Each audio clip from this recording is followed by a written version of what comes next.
নমস্কার বন্ধুরা, অঙ্কিতা গল্প স্টুডিওতে তোমাদের সবাইকে স্বাগত। হাজির হয়ে গেলাম সরজিৎ ঘোষের লেখা একটি মন ভালো করা গল্প নিয়ে। তো চলো শুরু করা যাক। সেগুন কাঠের কারুকার্য মণ্ডিত বড় আলমারিটাই সাবেককালের। আলমারিতে রয়েছে কত শাড়ি। কাচের বাইরে থেকে দেখা যাচ্ছে কয়েকটা শাড়ি সুন্দর করে সাজিয়ে রেখেছেন শ্রীরূপা দেবী। শাড়িগুলোর দিকে তাকিয়ে আছেন আর ভাবছেন সেই পুরনো জীবনের কথা। শাড়িগুলো কি শুধুই শাড়ি? তা বোধহয় হয় না। শাড়ির মধ্যে লুকিয়ে আছে অতীত জীবনের কত ছবি, কত গোপন রাগ, কত ভালোবাসার পূর্ণতা, যা জীবনের পরতে পরতে কত কথায় মনে করিয়ে দিচ্ছে। আজ শ্রীরূপা দেবীর একমাত্র ছেলে সৌম্যজ্যোতির বিয়ে। কলকাতা থেকে বর্ধমান, দূরত্ব অনেকটাই। এতক্ষণে হয়তো বিয়ের মণ্ডপে পৌঁছে গেছে সৌম্য। শ্রীরূপা দেবী নিজের ঘরে এসে আলমারিটা খুলে দেখছেন। কত বছর আগের শাড়িটাও আলমারিতে সাজানো সুন্দর করে। সৌম্য মাঝে মধ্যেই বলতো, আলমারিতে তোমার কত শাড়ি, তোমার যা শাড়ি আছে তাতে একটা শাড়ির দোকান হয়ে যাবে বোধহয়, তাই না মা? ছেলের কথা শুনে হেসে উঠতেন শ্রীরূপা দেবী। মনে মনে ভাবতেন, এই শাড়ি প্রিয়তা যে মেয়েদের একটা বিশেষ বৈশিষ্ট্য, ছেলেরা এসব বোঝে না। সত্যিই তো, শাড়িগুলো পরাই হয় না। কোনো শাড়ি হয়তো একবার পরেছেন, তারপর ভালো করে পাট করে আবার আলমারিতে সাজিয়ে রেখেছেন। মাঝে মধ্যে আলমারি থেকে শাড়িগুলো বের করে রোদে রাখতেন।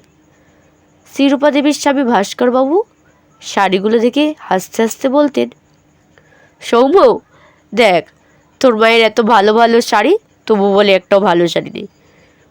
কোনো অনুষ্ঠানে যেতে হলে তোর মা তখন মন খারাপ করে বসে থাকে, বলে কি না ভালো শাড়িই তো নেই, এগুলো পরে কি যাওয়া যায়? সঙ্গে সঙ্গে সৌম্য 1, 2, 3 করে গুনতে থাকতো। শাড়ির মধ্যে মুখ গুজে দিয়ে সৌম্য বলতো, আহ কি সুন্দর ন্যাপথলিনের গন্ধ সবকটা শাড়িতেই। মাঝে মধ্যে শ্রীরূপা দেবীও শাড়ির গন্ধে বিভোর হয়ে যেতেন। শাড়ি আর শাড়ি। ছেলের বিয়ের কেনাকাটা করতে গিয়ে ছেলের বউর জন্য কত শাড়ি কিনেছেন। আবার গায়ে হলুদের তত্ত্বের জন্য শ্রীরূপা দেবী নিজেই পছন্দের সব শাড়ি পাঠিয়েছেন। কেনাকাটা করতে গিয়ে ছেলে সৌম্য জেদ ধরে বসলো, আমার বিয়ে তো তোমাকে বেনারসি পরতে হবে। ছেলের আবদারে একটা সাদা বেনারসিও কিনেছেন শ্রীরূপা দেবী। বৌভাতের সন্ধ্যায় ওই শাড়িটা পরবেন। তবে আজ আলমারি খুলে প্রত্যেকটা শাড়ি আলমারি থেকে নামিয়ে দেখছেন। কতদিন ভালো করে শাড়িগুলো দেখেনি। বাড়িতে এখন অবশ্য লোকজন কেউ নেই, প্রায় সকলেই তো বরযাত্রী গিয়েছে। আছে বলতে শ্রীরূপা দেবী 2 ননদ আর শ্রীরূপা দেবী। 2 ননদ তখন পাশের ঘরে ঘুমোচ্ছেন। এই নির্জন রাতে অতীত জীবনের কথাগুলো মনে পড়ছে একটা একটা শাড়ির সাথে। নীল রঙের কাঞ্জিবরম সিল্কটা শ্রীরূপা দেবী কিনেছিলেন ছোট ভাইয়ের বিয়েতে পরার জন্য। শাড়িটা দেখে সবাই এত পছন্দ হয়েছিল, যখনই শাড়িটা পরতেন কেউ না কেউ বলতো, কি সুন্দর লাগছে এই নীল শাড়িতে, একবার পরতে দিও কিন্তু। কাঞ্জিভরম সিল্কটা সরিয়ে রাখতে চোখে পড়ে যায় পিওর সিল্কটা। অনেকগুলো পিওর সিল্কের মধ্যে এই পিওর সিল্কটা সব থেকে সুন্দর। ভাস্করবাবু কোনো এক বছর দুর্গাপুজোয় নিজে পছন্দ করে কিনে এনেছিলেন। এই একটি মাত্র শাড়ি ভীষণ পছন্দ হয়েছিল, যে শাড়িটাকে তাকে না জানিয়ে কিনে এনেছিল শ্রীরূপা দেবীর স্বামী ভাস্করবাবু। শাড়িগুলো দেখতে দেখতে ঘড়ির কাঁটার দিকে চোখ চলে যায় শ্রীরূপা দেবীর। ঘড়িতে তখন রাত 12:30টার কাছাকাছি। এতক্ষণে হয়তো ছেলের বিয়ের অনুষ্ঠান শুরু হয়েছে। তবে শ্রীরূপা দেবী আগে থেকে জেনে নিয়েছিলেন ছেলের বউও মণিমালা আবার শাড়ি পরতে ভালোবাসে। শাড়ির প্রতি আলাদা একটা আকর্ষণ প্রায় সব মেয়েরই থাকে। মনের মধ্যে কত স্মৃতি, কত ঘটনা। আলমারিতে থাকা প্রতিটা শাড়ি যেন জীবনের কোনো না কোনো একটা গল্প।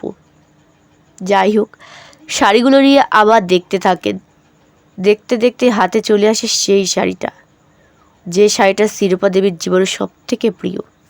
আলমারির ডান দিকের সেলফটায় কাচের মধ্যে যে শাড়িটা প্রতিদিন দেখতে পান, এমন জায়গায় শাড়িটা রেখেছেন যাতে প্রতিদিন একবার হলেও নজরে আসে।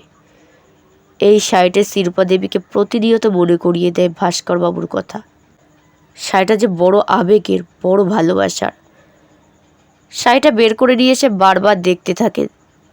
সত্যিই তো, বিয়ের দিনে সেই লজ্জাবস্ত্র। আসলে বিবাহের শেষ রীতি হলো সিঁদুরদান। বরকনের স্মৃতিতে সিঁদুর দান করে। সিঁদুর পরিয়ে কোণের মুখ বর ঢেকে দেয় লজ্জাবস্ত্র দিয়ে। তারপর লজ্জাবস্ত্র সরিয়ে সর্বপ্রথম বর কোণের মুখ দেখেন। শিরূপা দেবীর হাজবেন্ডও তার স্মৃতি রাগিয়ে এই দুধে আলতা রঙের শাড়িটা দিয়েই মুখ ঢেকে দিয়েছিলেন। তারপর দেখেছিলেন শিরূপা দেবীর মুখ। যে শাড়িটা জীবনে প্রথম মাথায় উঠেছিল, সেই শাড়িটাকে এখন মাথায় করে রাখেন। এ যে এক মনের মধ্যে অন্য অনুভূতি। এই শাড়িটা যেন কেবল একটা শাড়ি নয়, এ একটা অনুভব, একটা নিজস্ব কিছু। জীবনে হয়তো অনেক শাড়ি পরেছেন, কিন্তু ওই অনুভূতিটার সঙ্গে অন্য কোনো শাড়ি পরার অভিজ্ঞতা মেলানো যায় কি? হয়তো যায় না। জীবনের প্রথম ছোঁয়ায় নতুন জীবনের পথে এ এক অন্য অনুভূতি। শিরূপা দেবীর শাড়িটা হাতে নিয়ে ভাবেন, প্রত্যেকটা বিবাহিত মেয়ের কাছে এই লজ্জাবস্ত্রের অনুভূতিটা একেবারেই অন্যরকম।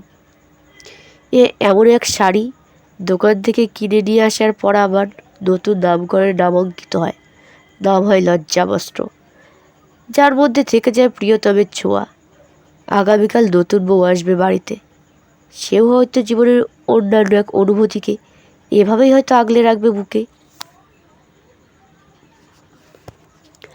নমস্কার, শেষ হলো গল্প পাঠ। কেমন হলো কমেন্টে অবশ্যই জানিও।